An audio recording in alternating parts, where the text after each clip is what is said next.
Umalinggaw sa gate ng paliparan ang mahinang ugong ng mga pasaherong sumasakay. Nagsisiksikan ng mga tao, nagpapakita ng mga tiket. May bitbit na mga carry-on bag, ang mga mata ay nakatuon sa pangako ng isang komportableng paglipad. Kabilang sa karamihan ay isang lalaki na sa karamihan ay kamukha ng ibang manlalakbay. Nakasuot siya ng simpleng polo shirt, kupas na maong, at baseball cap na nakatakip sa kanyang mukha. Magaan ang kanyang mga hakbang, halos nag-aalangan. Na parang wala siyang gustong makaakit ng atensyon sa kanyang sarili. Ang lalaking iyon ay si Manny Pacquiao, ang alamat ng boxing, ang world champion, ang senador ng Pilipinas.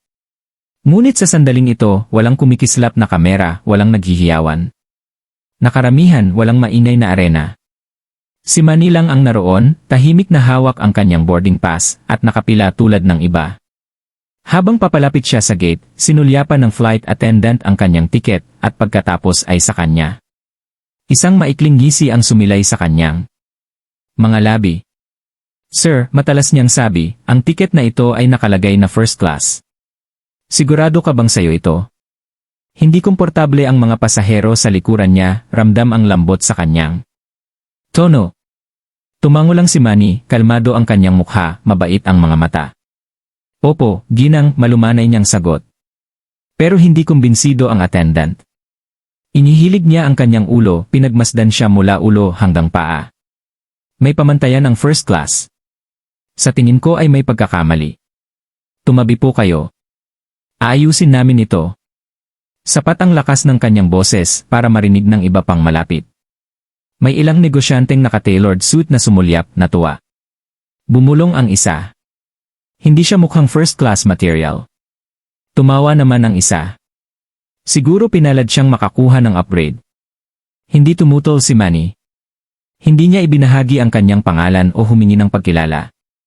Sa halip, tahimik siyang tumabi, matyagang naghihintay habang dumadaan ang ibang mga pasahero sa kanya. Ang kanyang kilos ay walang galit, walang pagmamalaki, kundi pagpapakumbaba lamang. Maya-maya, bumalik ang attendant na may pilit ng ngiti. Pasensya na po, Ginoo, pero mas bagay sa inyo ang economy. Sumunod ka sa akin. Walang pag-aalinlangan, tumango si Manny at naglakad patungo sa likuran ng eroplano. Nang makahanap siya ng upuan sa economy, ilang pasahero ang nagtaas ng kanilang mga lig, nagtataka kung bakit may isang lalaking may first class ticket na nakaupo sa bus. Mabilis na kumalat ang mga bulungan. Mali ba ang binili niyang tiket? Siguro hindi niya kayang bumili ng first class. Mukha naman siyang ordinaryong tao. Tahimik na umupo si Manny, pinagsalikop ang mga kamay sa kanyang kandungan, ang mga mata ay nag-isip ngunit kalmado. Mukhang hindi siya nasaktan. Sa halip, parang inaasahan niya ang isang bagay na maaaring mangyari. Samantala, ang parehong flight attendant ay bumalik sa first class, tumatawa ng mahina habang kinakausap niya ang kanyang kasamahan. Maniniwala ka ba sa lalaking iyon na sinusubukang umupo rito? Ang first class ay para sa mga taong nabibilang, hindi para sa tumigil siya bago tapusin ang pangungusap, ngunit malinaw ang kanyang kahulugan. Ang mga pasahero sa paligid niya ay ngumiti ng alanganin, ang ilan ay tumango bilang pagsang-ayon, ang iba ay nakasimangot, ramdam ang malupit na pagmamataas sa kanyang mga salita. Ngunit sa kabila ng lahat ng ito, nanatiling kalmado si Manny, isang tahimik na presensya sa gitna ng mga daldalan. Tumingin siya sa maliit na bintana. Sa tabi niya, ang mga ulap ay lumulutang sa malayo. Walang nakakaalam, sa loob lamang ng 30 minuto, ang lalaking itinuturing nilang ordinaryong tao ay mag-iwan sa buong flight na gulat, at ang mga tripulante ay haharap sa mga kahihinatnan na hindi nila inaasahan. Ang kabin ng eroplano ay umayos sa karaniwang ritmo nito. Ang mga overhead bin ay nag-click sarado, ang mga seatbelt ay nagkabit, ang mga attendant ay mabilis na gumagalaw sa mga ISO na may ensayo ng kahusayan. Ngunit sa ilalim ng ibabaw, isang tahimik na bagyo ang nabubuo. Sa harap ng eroplano, ang flight attendant na nagkait kay Manny ng kanyang first class seat ay sumandal sa isang kasamahan, ang kanyang boses ay mababa, ngunit sapat na matalas upang maiparating sa mga malapit. Maniniwala ka ba sa lakas ng loob ng ilang tao? Iniisip na maaari silang umupo kahit saan nila gusto. Inikot niya ang kanyang mga mata. na malinaw na ipinagmamalaki ang kanyang desisyon. Marahang tumawa ang kanyang kasamahan. Well, kahit papaano ay inilagay mo siya sa kanyang lugar. Narinig at mumisi ang mga pasahero sa first class. Bumulong ang isa, maaari mong laging masabi kung sino ang hindi nabibilang. Ang mga damit, ang paraan ng kanilang pagdadala, halata naman. Tumango ang isa pa bilang pagsang-ayon.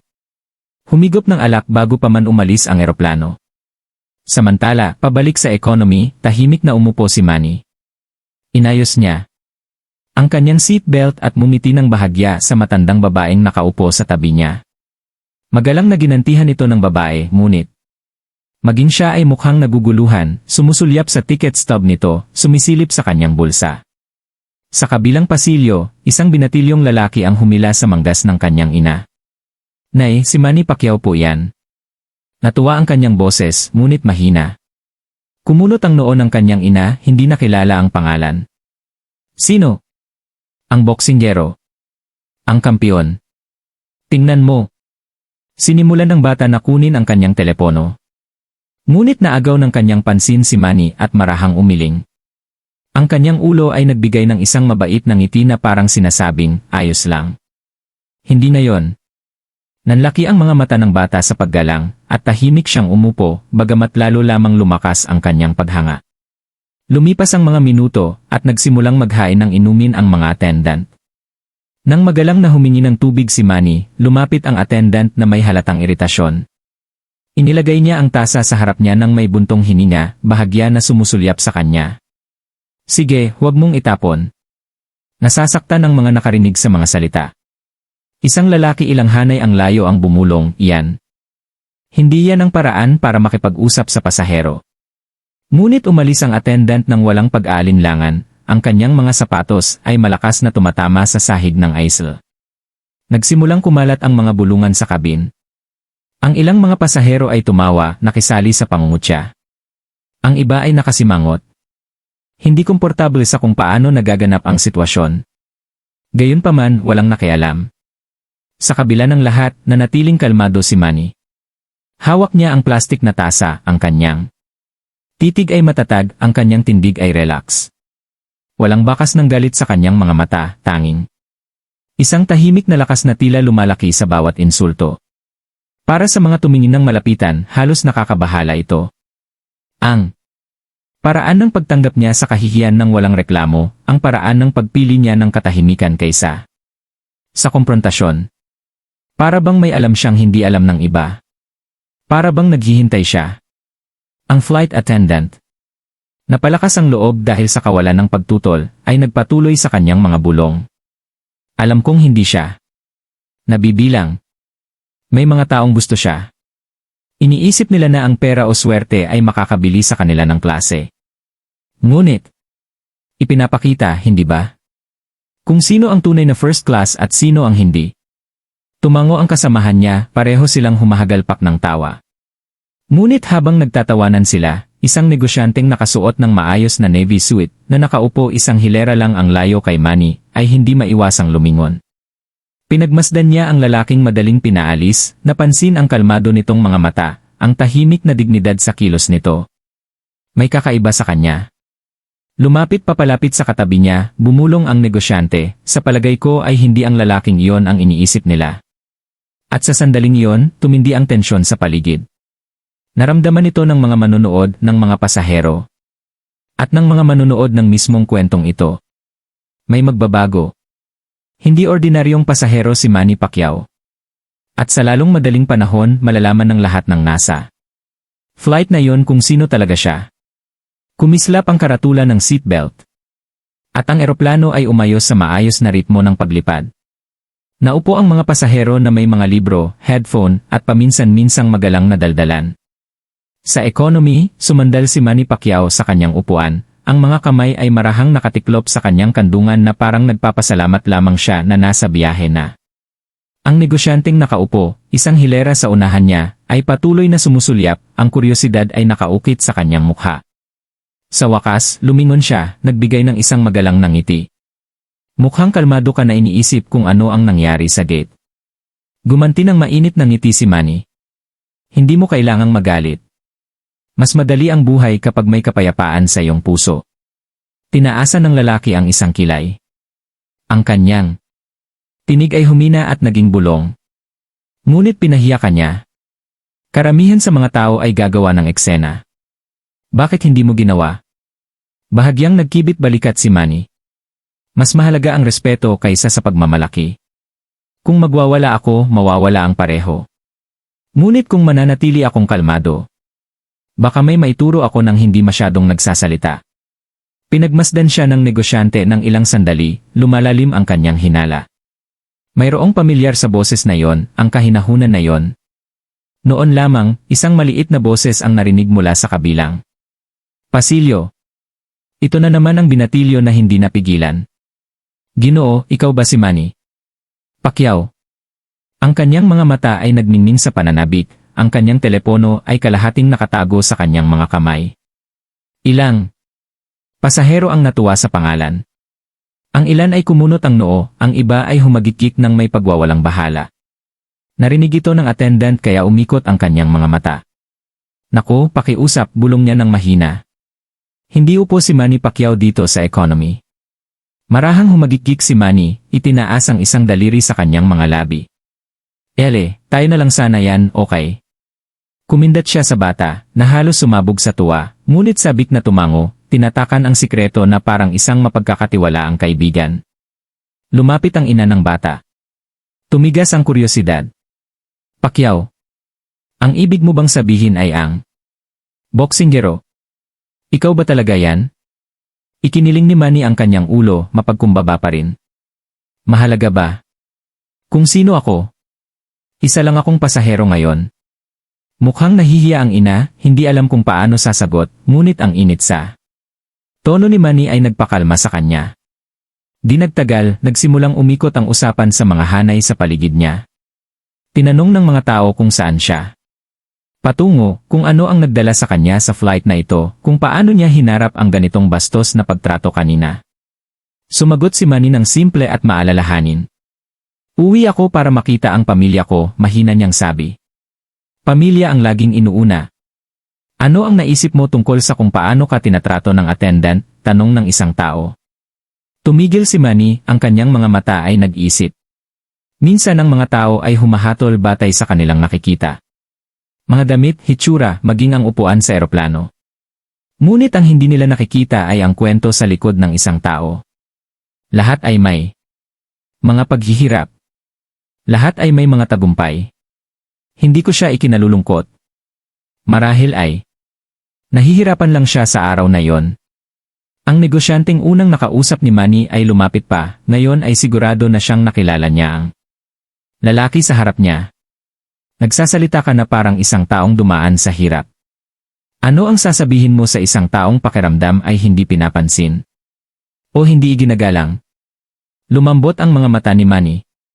Tumingin siya sa paligid ng kabin, ang kanyang boses ay banayad ngunit makapangyarihan.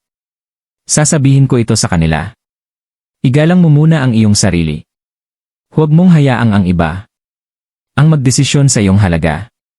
Kung may isang taong hindi maganda ang pakikitungo sa iyo, tandaan na mas sinasabi nito ang tungkol sa kanilang puso kaysa sa iyo. Manatiling mapagpakumbaba. Manatiling mabait. Sa huli, ang katotohanan ay laging lumalabas. Ang kanyang mga salita ay nakasabit sa hangin na parang isang sermon, humihila ang atensyon ng mga nasa malapit. Kahit ang mga natawa sa kanya kanina ay natahimik, biglang hindi sigurado. Sa sandaling iyon, muling dumaan ang parehong attendant, sumulyap sa kanya ng patagilid na may kaunting ngisi. Ngunit nawala ng ekspresyon ang kanyang mukha nang mapansin niya kung gaano karaming mga pasahero ang nakamasid, nakikinig ng mabuti sa bawat salitang sinabi ni Manny.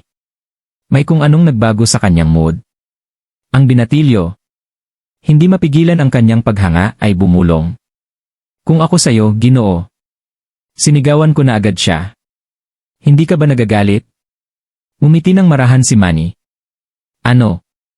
Ang mabuting may dudulot niyan? Ang galit ay parang apoy.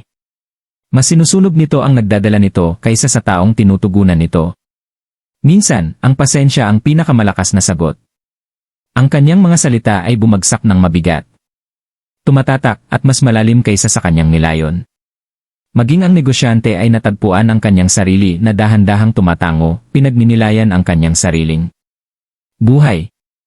Gayunpaman, ang hindi napagtanto ng sinuman sa kanila ay ang katotohanan, ang buong bigat kung sino talaga ang tahimik na lalaking ito. Ay malapit ng mahayag sa paraang magpapabago sa kapaligiran ng buong paglipad.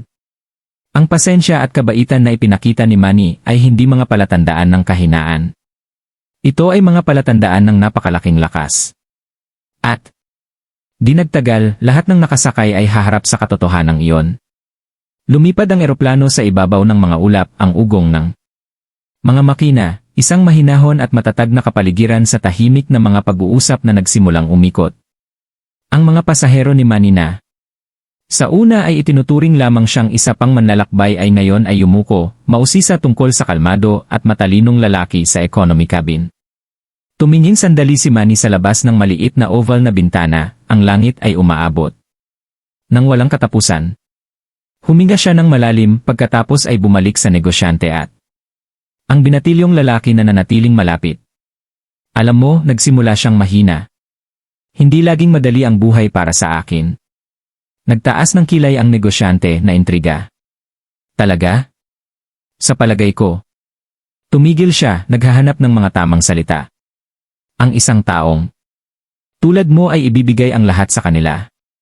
Umiling si Manny, isang bahagyang ngiti ang sumilay sa kanyang mga labi. Hindi.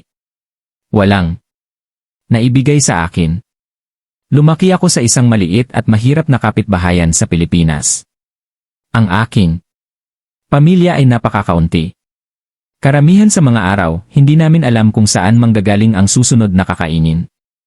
Kailangan kong lumaban, hindi sa loob ng ring, kundi para mabuhay, para matulungan ang aking pamilya, para ipakita sa aking nakababatang kapatid na lalaki at babae na may pag-asa.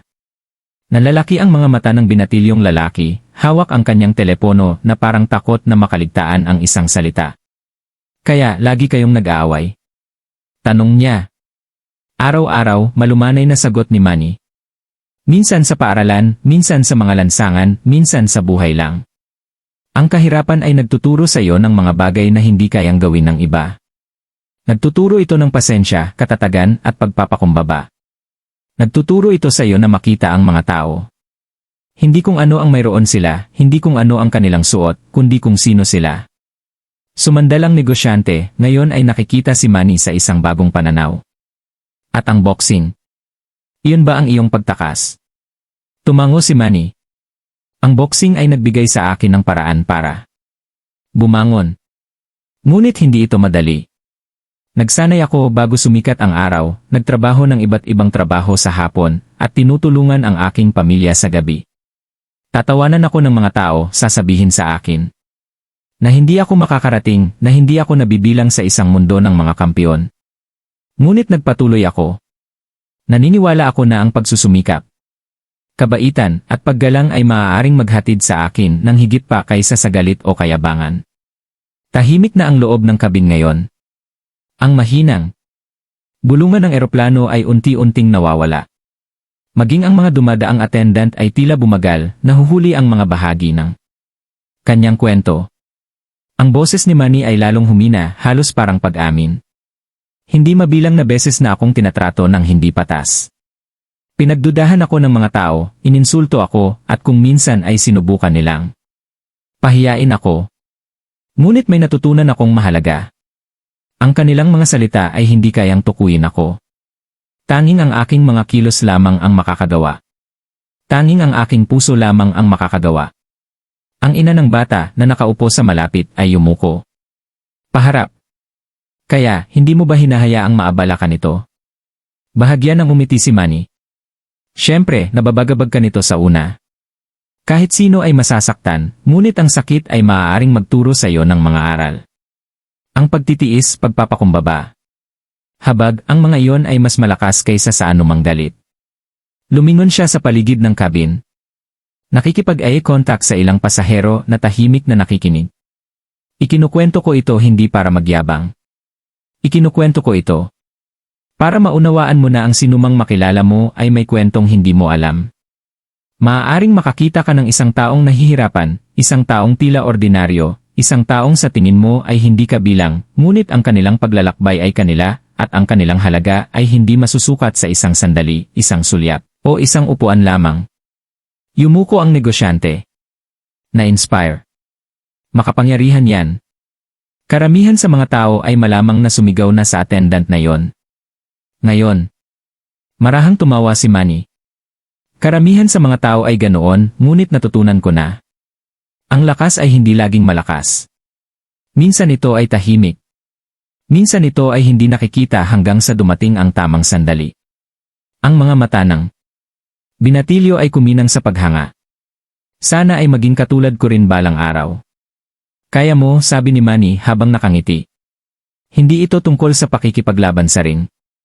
Ito ay tungkol sa pakikipaglaban para sa kung ano ang tama sa iyong buhay at pagtrato sa iba ng may paggalang kahit na hindi ka nila tinatrato ng pareho.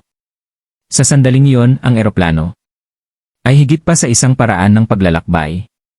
Ito ay naging isang sisidlan para sa empatya. Sa ilalim, pagtayo at pagninilay. Bawat pasaherong nakarinig ng kwento ni Manny ay nakaramdam ng bigat ng kanyang mga salita. Ang ilan ay nakaramdam ng kahihiyan dahil sa kanilang mga naunang paghatol. Ang iba ay nakaramdam ng pag-asa. At ang ilan ay tahimik na nag-iisip kung ano ang susunod na mangyayari.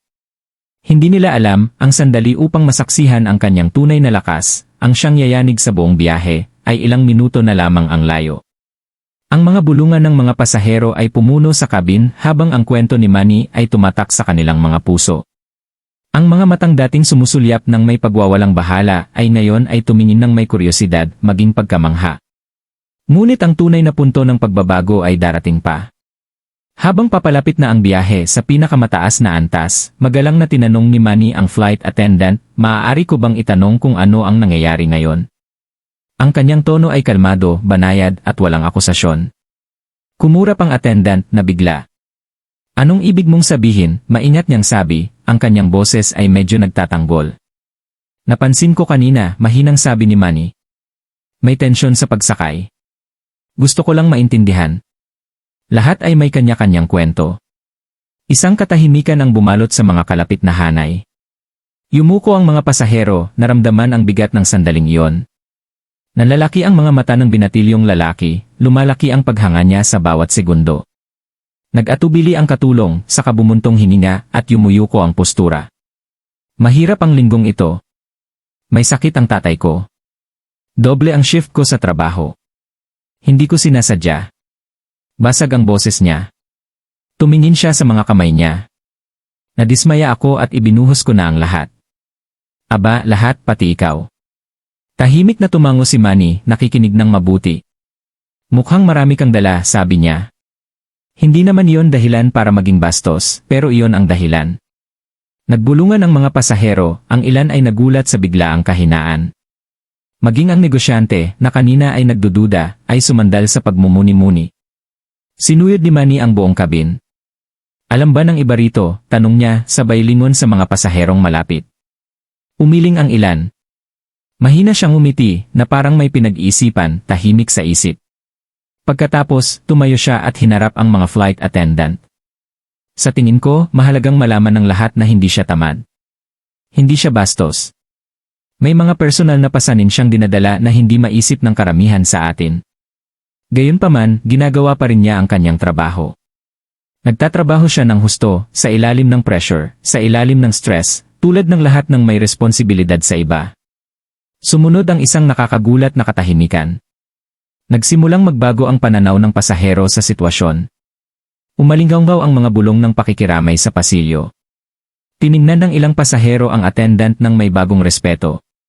Ang ilan ay ngumiti pa nga ng marahan para panatagin siya. Lumapit si Manny sa attendant at sinabing, gusto kong tumulong. Hindi para parusahan, kundi para suportahan. Mahirap ang buhay.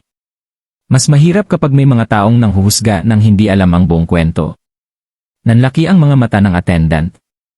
Umiling siya at nabigo sa mga salita. Hindi ko alam ang sasabihin ko, nauutal niyang sabi.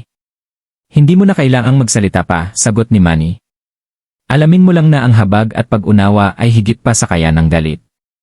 At ang iyong katapatan ngayon ay katapangan.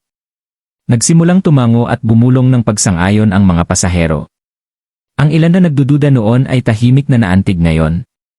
Maging ang negosyante ay tahimik na umamin sa kanyang sarili. Mali ang aking paghuhusga sa kanya.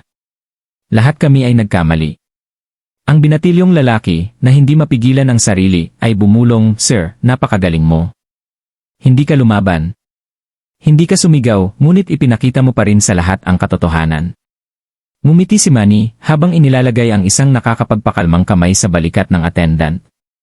Minsan ang pinakamalakas na aksyon ay ang pagtitiis, pagmamasid, at pag-unawa. Iyan ang katotohanang kailangan nating lahat tandaan. Lahat ay may mga paghihirap. Lahat ay nararapat na respetuhin. Sa pagtatapos ng pagbubunyag na ito, nagbago ang buong kapaligiran ng kabin.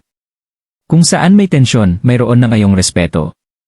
Kung saan may paghuhusga, mayroon na ngayong empatya. Ang attendant ay tumayo ng mas matangkad. Bahagyang namula ang kanyang mga pisngi, sa wakas ay naramdaman niyang nakita siya. Hindi bilang isang taong nagkamali, kundi bilang isang taong gumagawa ng kanyang makakaya. Sa sandaling iyon, ang tahimik na karunungan ni Manny Pacquiao ay nagbago sa paglipad. Hindi niya kailangang sumigaw, magbanta, o humingi. Isiniwalat niya ang katotohanan. Ang kabaitan, pagtitiis, at pag-unawa ay maaaring magbukas ng mga mata ng mas malawak kaysa sa galit. Hindi malilimutan ng mga pasahero ang paglipad na ito. Hindi dahil sa isang away o komprontasyon, kundi dahil sa isang tahimik at mapagkumbabang lalaki na nagpaalala sa lahat ng kapangyarihan ng pagkakita. Sa tao sa likod ng aksyon. Nanatiling tahimik ang kabin, ngunit ang kapaligiran ay lubhang nagbago, kung saan dating nanatili ang tensyon at paghatol. Isang bagong tuklas na respeto at pagkausyoso ang pumuno sa hangin. Ang mahinahong kilos at maalalahaning mga salita ni Manny Pacquiao ay naghanda ng daan para sa isang bagay na mas dakila. Tiningnan ni Manny ang flight attendant, ang kanyang ekspresyon ay mainit at mahabagin. "Nagtatrabaho ka sa ilalim ng maraming pressure," malumanay niyang sabi. "Gusto kong siguraduhin na hindi iyon mapapansin. Hindi lang ngayon, kundi araw-araw." Kumurap ang attendant sa gulat. "Hindi ko maintindihan," sabi niya, bahagyang nanginginig ang boses. Ngumiti si Manny. "Naniniwala ako sa kilos, hindi lamang sa salita. Kaya narito ang gagawin natin."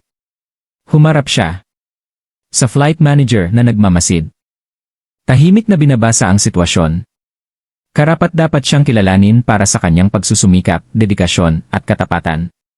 "Gusto kong siguraduhin sinusuportahan siya, hindi lamang sa pamamagitan ng mga salita, kundi pati na rin sa pagkakataon."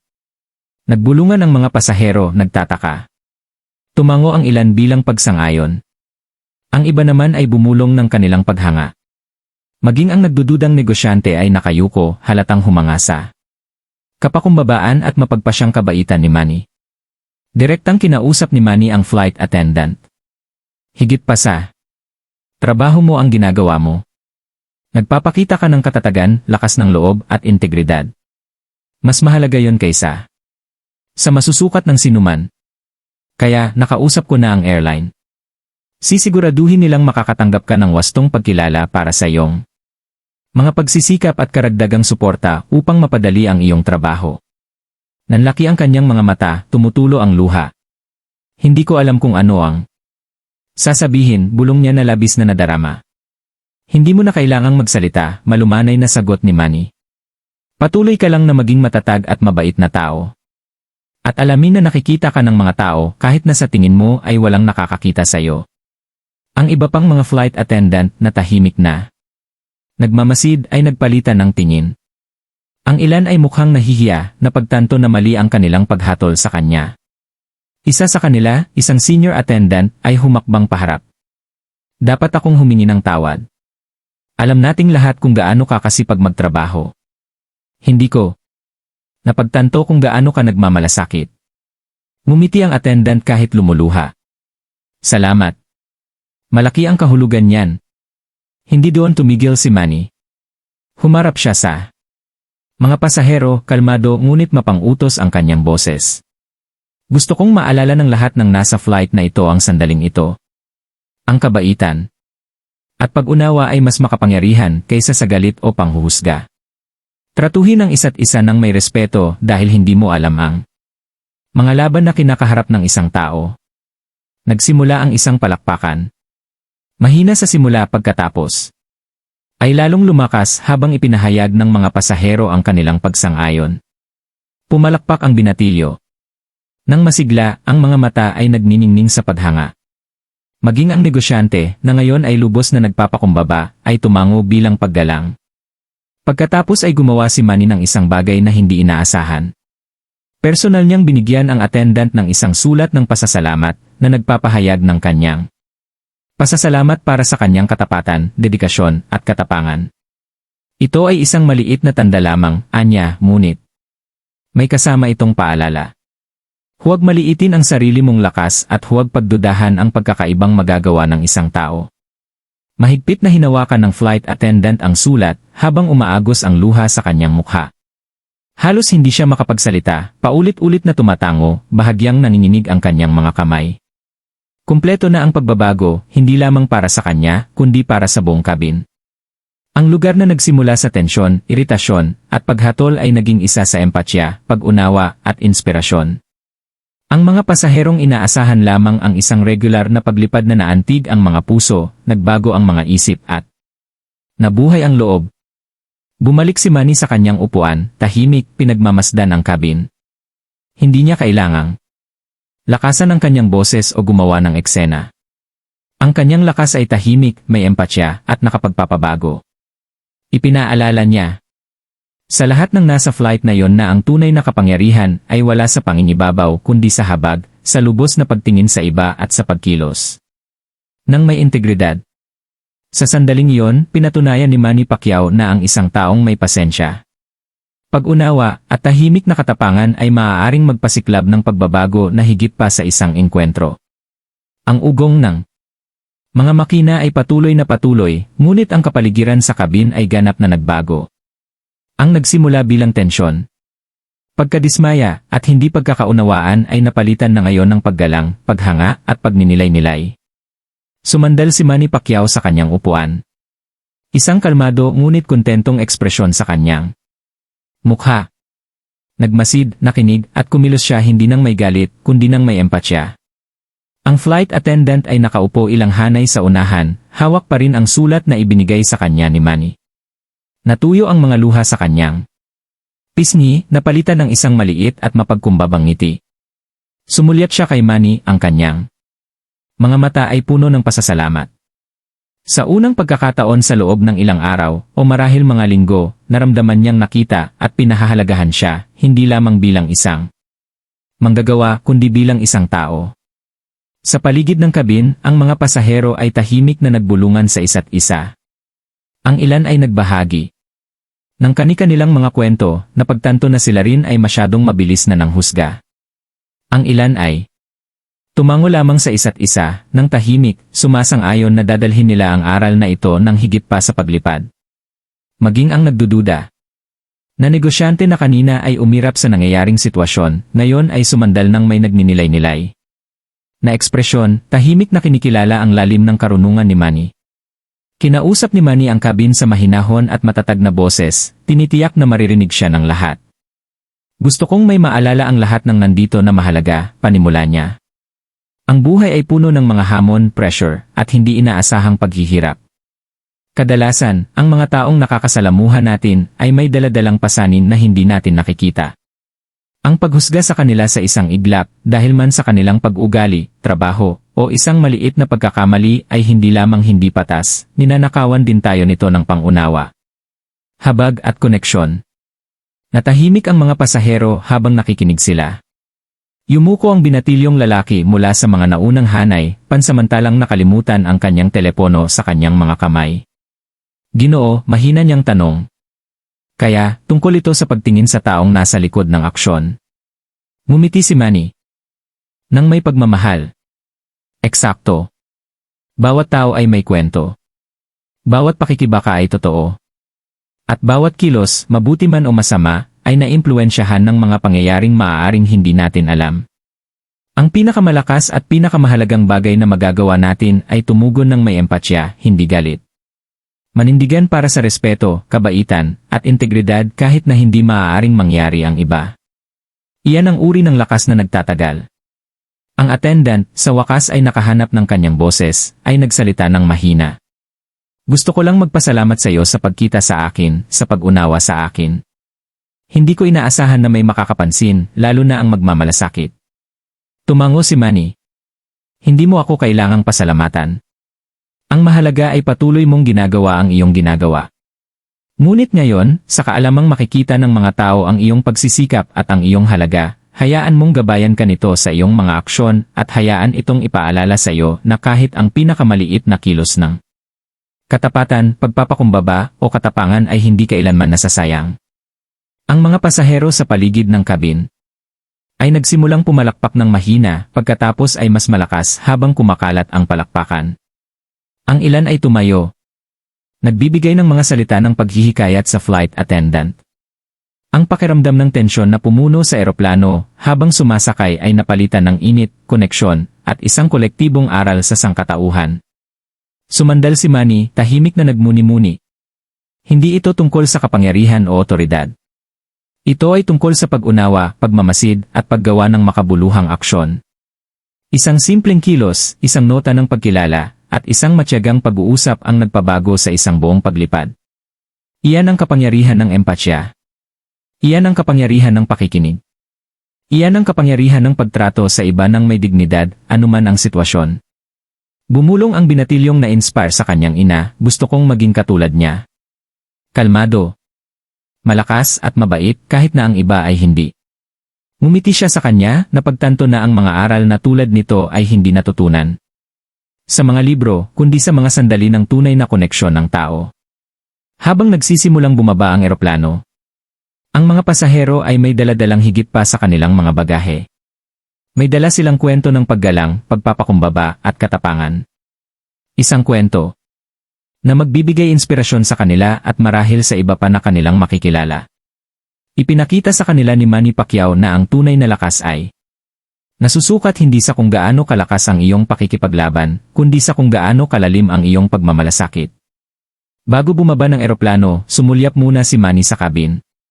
Kumaway ang flight attendant, umiti ang pasahero, at maging ang negosyanteng nagdududa noong una ay tumango bilang paggalang. Bumulong si Manny sa sarili, hindi ito tungkol sa pagkapanalo sa laban na nasa harap mo. Ito ay tungkol sa paninindigan para sa tama sa bawat oras. Lumapag ang eroplano at habang bumababa ang mga pasahero, dala nila ang higit pa sa mga alaala ng isang paglipad. May dala silang aral sa sangkatauhan. Hindi lang basta lumipad si Manny mula sa isang lungsod papunta sa isa pa. Lumipad siya sa puso ng lahat ng nakasakay, nag-iwan ng kwentong hindi nila malilimutan. Kung ang kwentong ito ay nakaantig sa iyong puso, tandaan, ang respeto, pagpapakumbaba at kabaitan ay maaaring magpabago sa mundo ng paisa-isa. I like, I share, at magkomento. Mahalaga rin ang iyong kwento.